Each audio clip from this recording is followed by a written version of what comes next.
And we're live. There you All go. right. Let's see if there's any signs of life out there before we start talking. Yeah, yeah. I don't know if I can do that on LinkedIn. I go to LinkedIn. Oh, it says we're live. I don't know if there's anybody there. I'll do that. Oh, that's a bit weird. I'm going to get rid of that because that's going to be. I can see myself in the past. Ah, yeah, Okay, let's do it. so we just give it a minute, James, to see if anybody does. Sure. We're literally on the hour. If you are there, everyone, please comment or like or do something. Raise your hand. Send us a letter. Mm. Bring us up. Are you there? Can anybody hear us?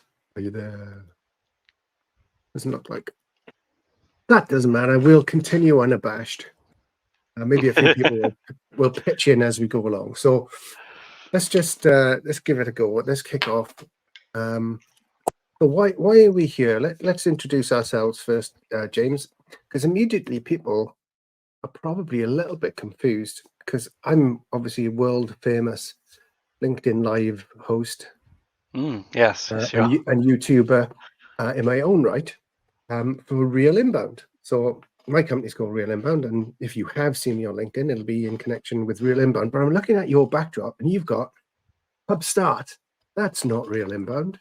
So I who are know. you, and why are Shock you here? horror. Well, some people watching may know me as one of the team members at Real Inbound, but I also run my own HubSpot agency called HubStart.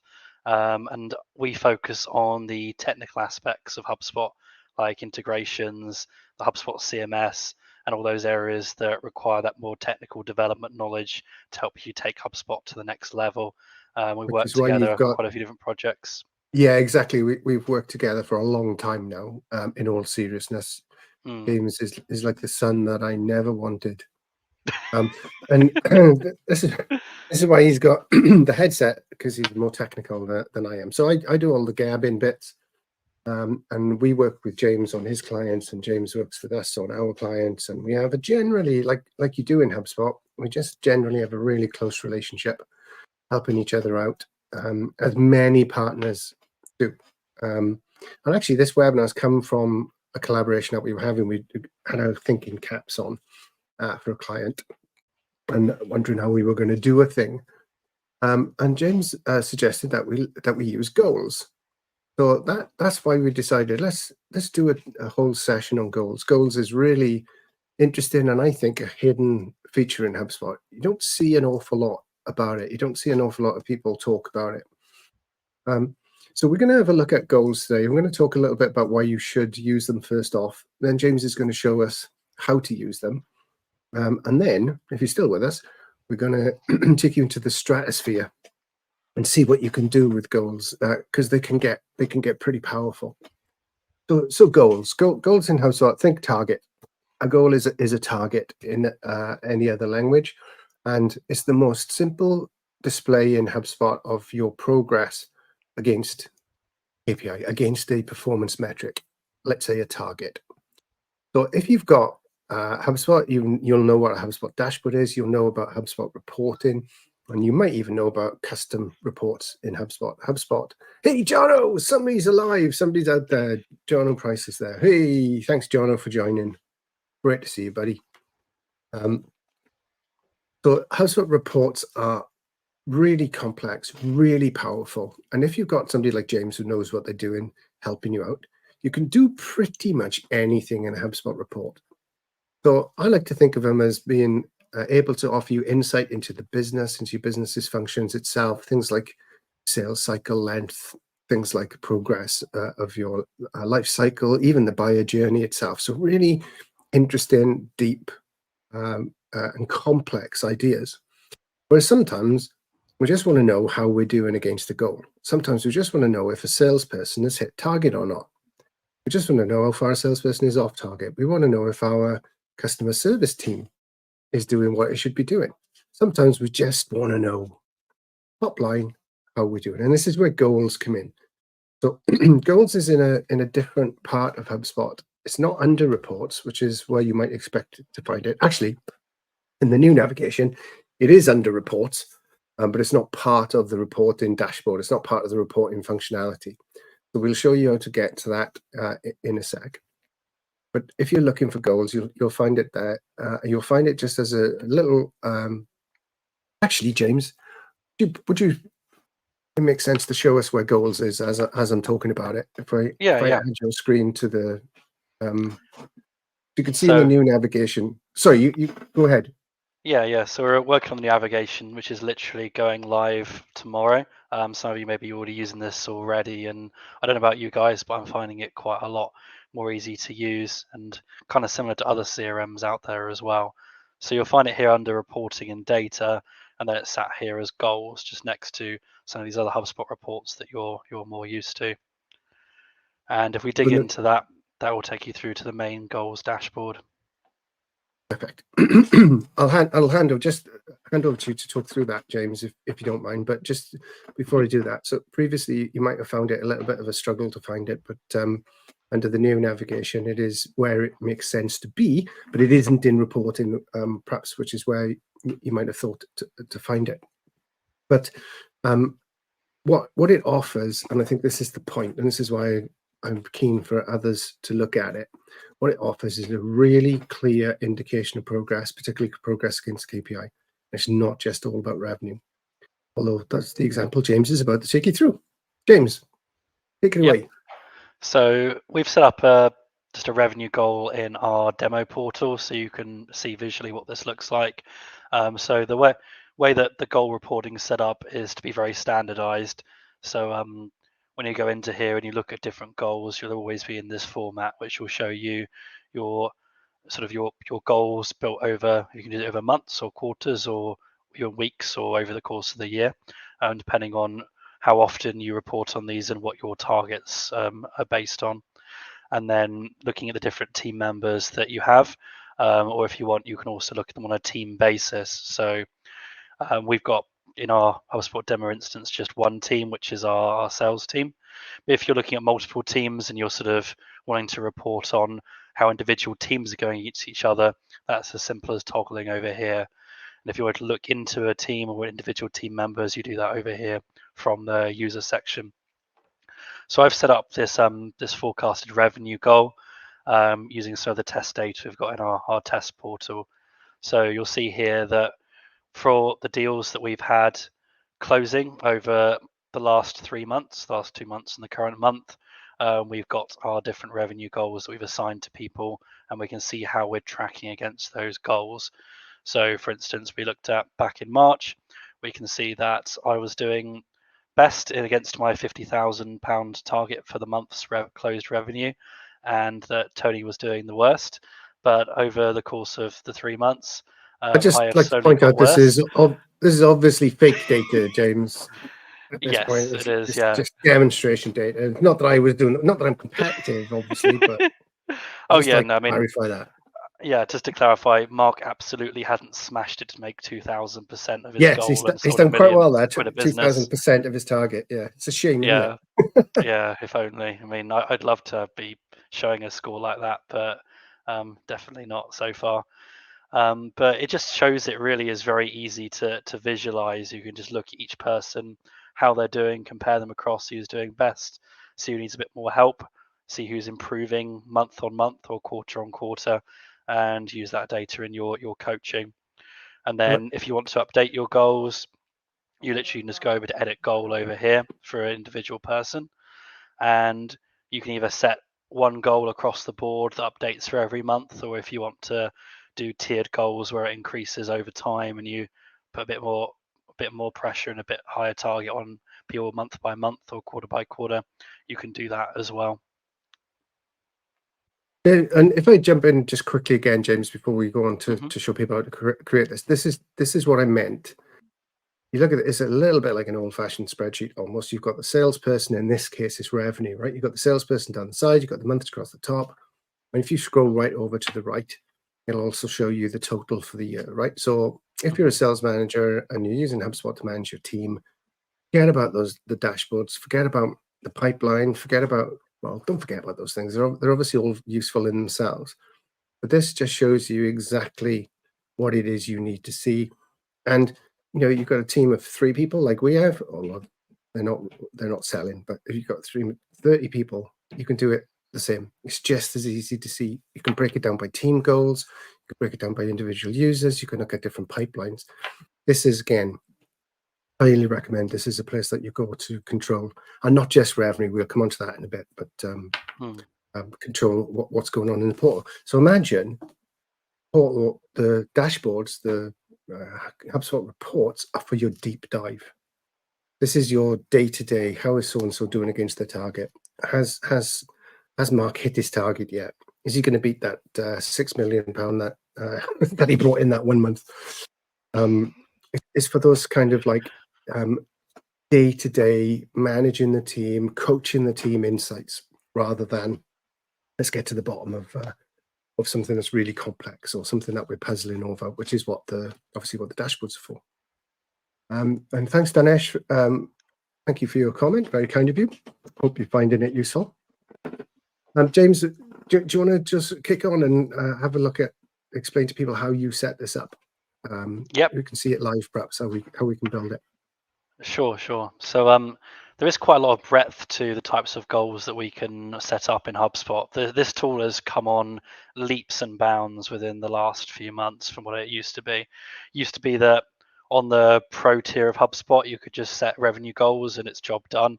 And then on enterprise, you had a little bit more flexibility to include things like number of calls, number of meetings, and number of new deals that have been created.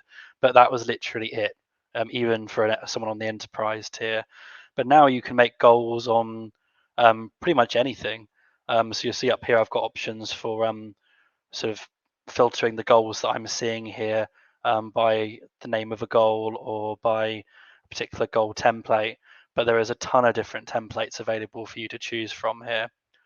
So if I go to create a new goal, I have a couple of different options. I can either create one from a template, or if you are an enterprise HubSpot client, you can also create one completely from scratch and have that total flexibility to base on whatever metrics you as a business track. So let's first have a look at the template one, seeing as this will be available to a wider range of users.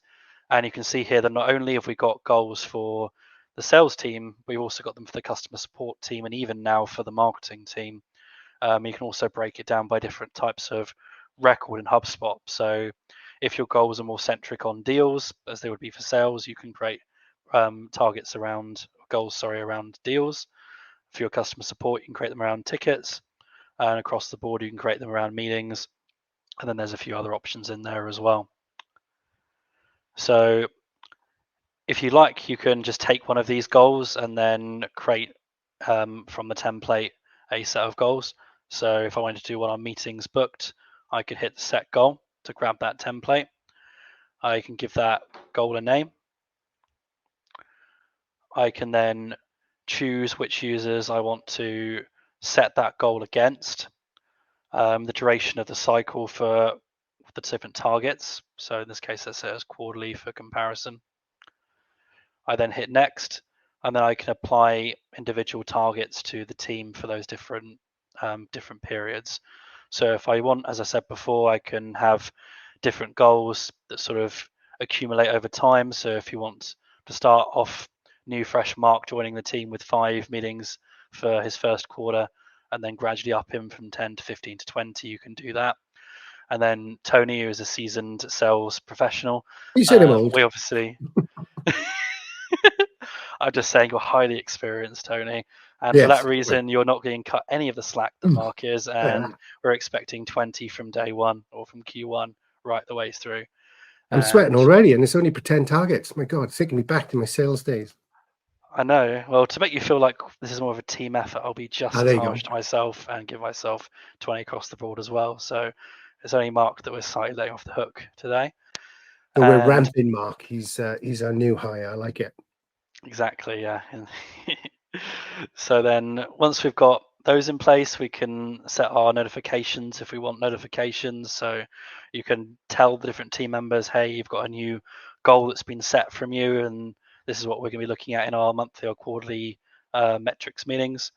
You can applaud them for when they exceed their goal or achieve it, and you can let them know if they haven't quite hit their goal for a month or quarter, whatever the period is. Just keep people to account for those. And then once you've got that set up, You don't even have to tell, excuse me, you don't even have to tell the user the salesperson directly. If you're a sales manager, you can set these notifications up. So as soon as they've hit the target, bang, they'll get an email. And obviously you can send that notification to whoever. So you send it to the sales manager, sales director, your managing director, your chief exec, or whoever as well. That's brilliant. yeah, exactly. So these are my new goals in here now. If I wanted, I could filter, I could toggle back and look at my revenue goals as well by month. One thing to note is these goals will only refresh every 24 hours, so they're not updating live. If you're going through and seeing us and entering some data just to play with us a little bit, as we were doing the other day, just note the fact that if you want to then go and test and see how this is working, you need to go into the goals, and you'll see the current progress live here, but you just hit refresh goal progress down here, and then when you look back, you'll see that that's then updated to real time. So that's just useful when you're playing with this and getting more of a hang of how it works. I think it's fair, as you said, that the functionality has come on massively in the last year, but the interface still needs a bit of work. It's not the easiest thing in the world to navigate. Once you're here and you can see your targets, obviously it's very straightforward. But navigating in between what they mean by templates and everything else can be a little bit clunky. Get it set up and then sort of leave it set up, or get somebody to help you set it up. But I would say that you can have a little bit of difficulty with the nav, but say that functionality more makes up for that. And once you're here, there's nothing clearer, is it? I want to see how people are doing against their calls, the telephone calls, against their meetings, against their revenue targets, against, as you're going to show, any number of things. And it's just nice, really clear. Yeah, exactly. So if you do find though that the different options you have available to you here are a little bit limiting, if you've got something very niche that you track your teams against, then you can go and either create a goal as a once-off from scratch by doing the create from scratch option, or if it's a metric that you think that you're going to be using repeatedly for different team members and it's something that's quite core to your business, then you should go and create a new template, which will then be available to pick from the template library here and If you've got reuse a goal, in the future. sorry, James, you've got a goal that's really unique to you, and you use it every month, every quarter, every year-on-year performance, you can actually set it up in HubSpot. So that very specific custom goals is there for you to use over and over and over again. Brilliant. Exactly. And that's something that'd be quite useful for your sales managers, your marketing managers. If you can have that set up for them, then they can just pick that from here. And when they got their new starters or they're setting up their goals for the year ahead, it's right there for them to pick. And as you saw, it's just a few clicks to define those individual goals for that type The of goal. brilliant thing, and I always say this to people, this is not about salespeople now filling out reports, or even sales managers filling out reports. If your salespeople are using HubSpot properly, if they're using it to send their emails through the connected inbox or directly out to the CRM, if they're using it to record, transcribe their calls, if they book in their meetings in their calendar, which is connected to the CRM, they'll never have to fill out a report ever again. The goals themselves are worked out automatically. So as long as the data is in there, all of this is done for you, well, automatically. Exactly. Easier than that. Yeah. Yeah, that should be quite a big time save. Of course, to that point, it is reliant on the marketing, sales, and service teams using the system properly. So not only are you then holding them to account on their performance goals, but also on their usage of the system. But when you look at a dashboard like this, you'll be able to very clearly see where those discrepancies are. Like if somebody's showing zero data here for, say, meetings, if you're on the meetings one, it might be that they're not logging their meetings into HubSpot, or they're just having them in their Outlook calendar, for instance. So you can use that to drive usage of the system, which will help you to get that oversight of It's what also everyone's a doing. good sell when it comes to change management. If you're one of those people who's starting off with HubSpot, and you're trying to build a case, as we have to do, for why your salespeople or service people or even marketers should be using the platform. Well, the payoff for them is that they never have to fill out a report again. And they never have to do another spreadsheet. They never have to update anything at the end of the week, usually on a Friday evening when they want to go home. Because as long as they use it, and it will still be there will be a bit of friction. You know, you do have to spend time learning how to do this stuff. But if you do use it, then that time save is just enormous, as James was saying. Don't have to fill out a spreadsheet again on where I am against my target, what my forecast is, how many calls I've made, how many meetings I've had. None of the things that you would normally take that would take so much time is just surfaced by doing the work in HubSpot. So I always use that as when it comes to adoption stuff. You know, this is going to be a pain, guys. You're going to do something different. You're going to do something perhaps you've not done before. But look at the upside. Not only do management get this great insight, and that insight, by the way, has to be accurate. So you have to make sure that you're accurate as well. Otherwise, you'll get picked up on it. Not only do management get the insight, but you get a load of time back as well. I think that's really important. Yeah, it definitely is. Don't want it to be all one-sided. So if we go over here now to the template tool, so this is what it looks like when you're going to create a new template. It's quite intuitive, and it's also very flexible. So you can basically create a goal that's centered around any type of object within HubSpot. On our test instance, you'll see all the standard ones here, like the contacts, the companies, the deals, the tickets. But if you are an enterprise user of HubSpot, you'll also have your custom objects in here. So if there are metrics around your custom objects, then you can create goals around those as well. But I'm going to keep it nice and simple here, and I'm just going to create one for contacts. So then once you've got that, then you can give your goal a name. So for that name, I'll base that around the property that we're using to track. So you'll see here that for contacts, I'm seeing all these different properties within HubSpot that can be used as a metric within a goals report. And these are basically all of our numeric properties within HubSpot. So if there's a numeric property, then HubSpot can assign a goal to it because it can count it up in whatever way, and therefore giving people a score on it. So for instance, let's say that I wanted to do a goal based on how people are using the sequences tool in HubSpot. Great tool and very flexible, very useful for when you're doing prospecting in HubSpot.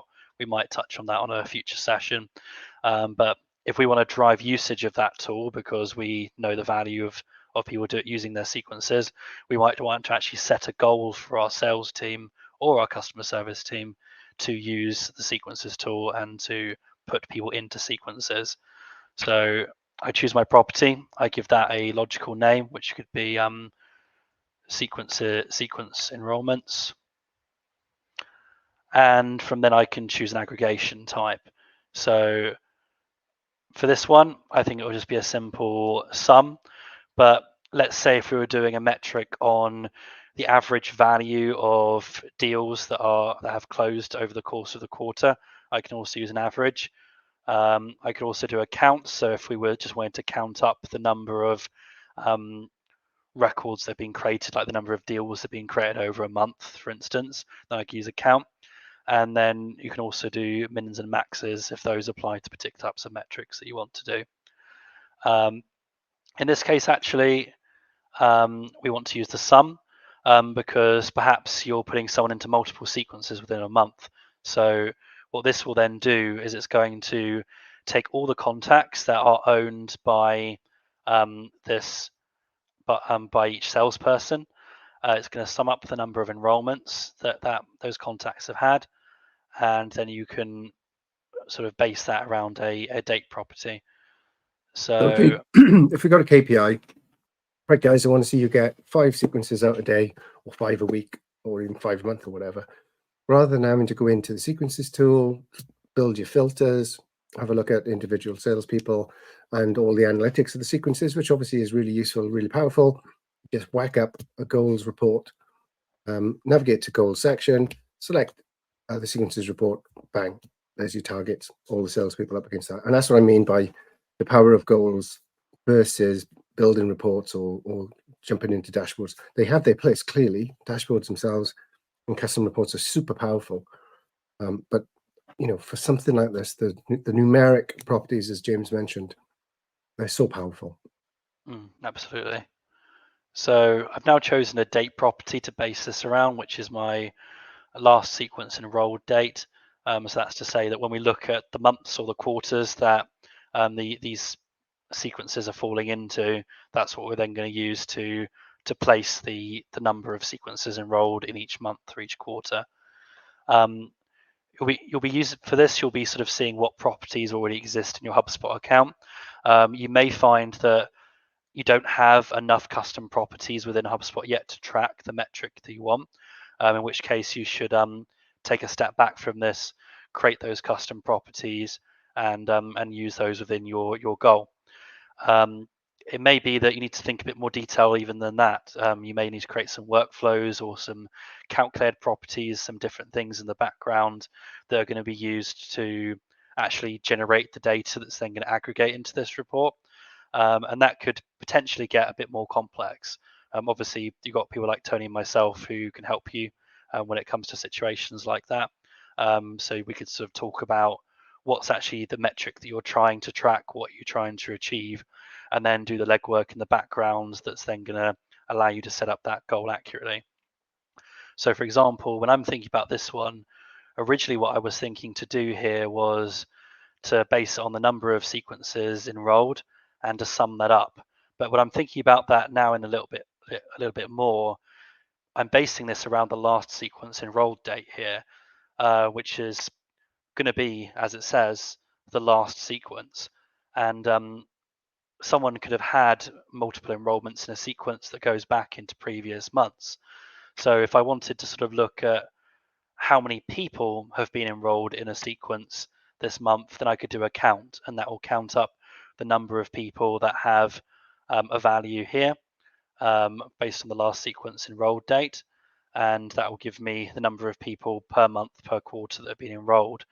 But if I wanted to do a sum, then I may then want to create another property, which is number of sequence enrollments this quarter or number of sequence enrollments this month, and a little bit of logic behind that so that that number sets up correctly. And then, whereas this field gives us all time sequences enrolled, that custom field we set up will show us the enrollments for the period that we want to actually then reflect in this end goal. So that's where things can get a little bit more complex, but with HubSpot, it's very flexible. You can create pretty much as many custom fields as you want, as many calculations as you want, and there will be a way of tracking what you want to track if you just give it a little bit of thought. So It's the same thing though with the reports. I find, James, when you actually do get into them, then there's quite a lot of language that is hard to understand. There's a bit of maths in them sometimes, and as a manager, I like the shiny, the graphs. I like the charts that show me a progress wheel and lines, and I'm not really all that bothered on this stuff. So just to reiterate what you said, really, you want to get this set up for yourself, so that you can then go and use it. Don't worry about building it yourselves. Don't worry about learning how to do it. Get it set up either by somebody within your teams or somebody like me or James, as we say, likely it is, it'd be me and James. Get it done so that it works, then you can use it. You don't worry yourself about how do I build HubSpot. You don't worry yourself, how do I program all this stuff. Get a little man in, or a woman, will do that for you so that you can just maximize out on the insight that it provides for you. Don't waste your time, doing all this kind of thing. Is what I would recommend. There's people who can do this stuff. Yeah, for sure. We've done so many of these over time. There's probably a metric that you want to track. There's probably not a metric you want to track that we haven't seen before. There might be if it's something very niche, but as we say, there's always a way. Sounds like a challenge, James. It sounds like you want somebody to prove you wrong. I would love someone to Answers on a try and prove me postcard. wrong. If anybody can come up with a goal or a metric that James and his team haven't already built, you'll win. What will they win, James? Free interview with us. No, something good, something good. A bottle of champagne. Anybody Yeah, come up that's with more like that, it. and you can be the judge. So we'll keep all the rules to ourselves. If anybody does come up with it, we'll do another LinkedIn live, and you'll win a bottle of champagne. There you go. Yeah, The that sounds good. showbiz. Carry on. Sorry. So I'm just going to do this as a count now, just so that this webinar doesn't last for it going into the night, as we try and set up that custom stuff. So for this, I'll just have it as the number of people that have been enrolled in a sequence in the last quarter, let's say. And of course, for the tracking method, in this case, the higher the value is, the better, and the lower is worse. But if you do have metrics that are reverse, you do have the option of setting up that way. Then if you're feeling particularly motivated and not too lazy, you can go and put a description on this so that everyone knows what you were doing and what you were thinking about. And once you've done that, just hit save and set the goal. Or if somebody else on the team is going to use this, then you just do save template and exit. But to show the whole journey here, I'm going to take this goal I've just created and let's set it up for real for some of us. So let's do sequence enrollments by quarter. I'm then going to assign that to the dream team, set it as quarterly duration. You can choose whether you assign this to your fiscal year or to the calendar year if you follow fiscal year. Hit next, and then it's exactly the same as it was before. So we can set our goals very quickly and set our notifications. And just like that, after maybe a minute or two, those goals will be available to track on the dashboard alongside the rest. And if someone needs to go back in and reuse that, they would just go back into create from template, just like they would from the presets, and they'll see the new custom ones. I've done my templates. Brilliant. And it's as easy as that. I know you took some time to explain it, but literally just a couple of clicks. Okay, there is a thing with the language, whether you have a count or a sum and that kind of thing.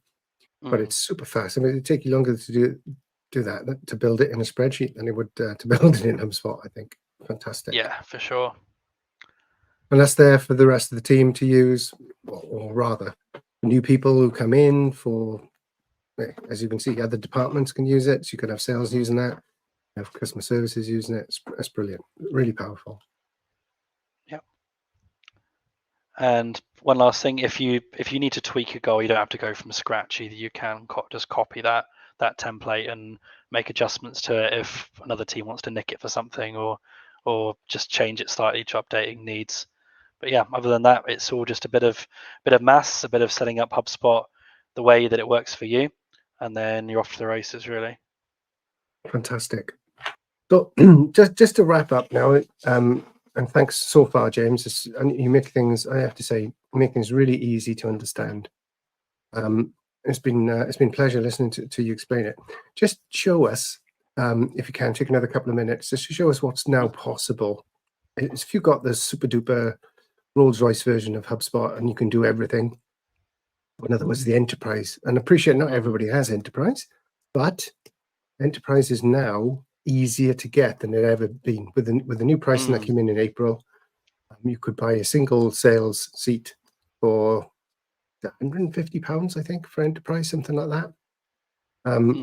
Then you'll get these goals available to you. Certainly the sales goals will be available to you. I don't think the marketing goals will be. But just show us, James, the depth of what's now capable, particularly from a custom perspective. Perhaps you want to touch on that as well. I mean, this would definitely fall within that. Like all of these templates where you choose a particular object type and you choose a particular property. This is all something that you would get to have on enterprise. And then likewise, if you were setting yourself up a custom object, then it would work exactly the same way. So if I go to the custom objects tool, for instance, and I was setting up a custom object for tracking something very niche in my business, say cars, if you're a car dealership, then you could set up a custom object there. And when you go to set up a new goal template, then that custom object will be available to choose from here as well. So that is basically all the stuff that's then available to you, this extra layer of As you flexibility when said, you're an enterprise. And it's other than those that, it's these bits here really. yeah, it's those numeric properties Mm, that are in there. And yeah, again, with custom object, I forgot about custom objects, but with a custom object as well, you can build pretty much anything that you want to build, provided you've got the subscription for it. yeah, exactly. We had a great use case for one of our clients recently because we have a client where the meetings that they have are very key to their sales process, and they track a lot more detailed metrics around those meetings than what you'd normally do within HubSpot. Mm. So, within HubSpot, you have things like call and meeting type and call outcome, and a few of those standard fields in there that you can use to sort of segment the types of meetings you're having and the outcomes of those meetings. Well, this particular client, they went into a lot higher level of granularity of that, and they were dividing it by all sorts of different sort of categories and subcategories and things like that, and they needed to report on that down to that degree of granularity. So the standard meetings that you have in HubSpot when you sort of track your meetings as activities on a contact and you create meetings and so on, they didn't go down to that level of customization that they needed. So we basically created a custom object for them for that client's meetings. And because it was a custom object, just like with contacts, companies, and deals, you can create any number of custom properties underneath that, which meant that when we went to create the goals for our client, we could select not the normal meeting, but the custom object for meetings. And we could create metrics for them by selecting all those different custom properties that they wanted to segment their goals by. And they could go into detail and say they wanted to look at how many meetings people are having for this particular type of product that's being sold, or for this particular region and things like that, and report on that within their very detailed sales meetings. Giving lie to the fact HubSpot can pretty much do whatever you want it to do these days. A highly customizable, highly extensible CRM system just wouldn't have been possible probably even a year ago, certainly a couple of years ago. Brilliant. Thanks, James. No worries. I think that just about covers it. We've had a couple of comments. So there were some people watching our efforts, but we'll be recording, or we have recorded this, and we'll be posting this up to YouTube, so it's available. And obviously on LinkedIn, you can watch it back whenever you want to, because it'll be up on LinkedIn. I don't know how long for actually, but you'll see the recorded version on LinkedIn. But yeah, as James mentioned, we're hoping to do a few other things along these sorts of lines. So please feel free to comment on this, or just message us directly if there's something you want us to talk about. Ideally, something that people don't know a lot about, a hidden part of HubSpot. That's really interesting. If you just want to know more about sequences, for instance, as we talked about, or the prospecting space, reports, dashboards themselves, automation, any aspect of HubSpot really you'd like some help with, some clarity on, let us know, and we'll do our best to get on it live and explain it all. Thanks again. Thanks, James. Absolute pleasure. You do a brilliant job. I'm really grateful for your help on this. No I look forward worries. to seeing you. Thanks, everyone. Speak soon.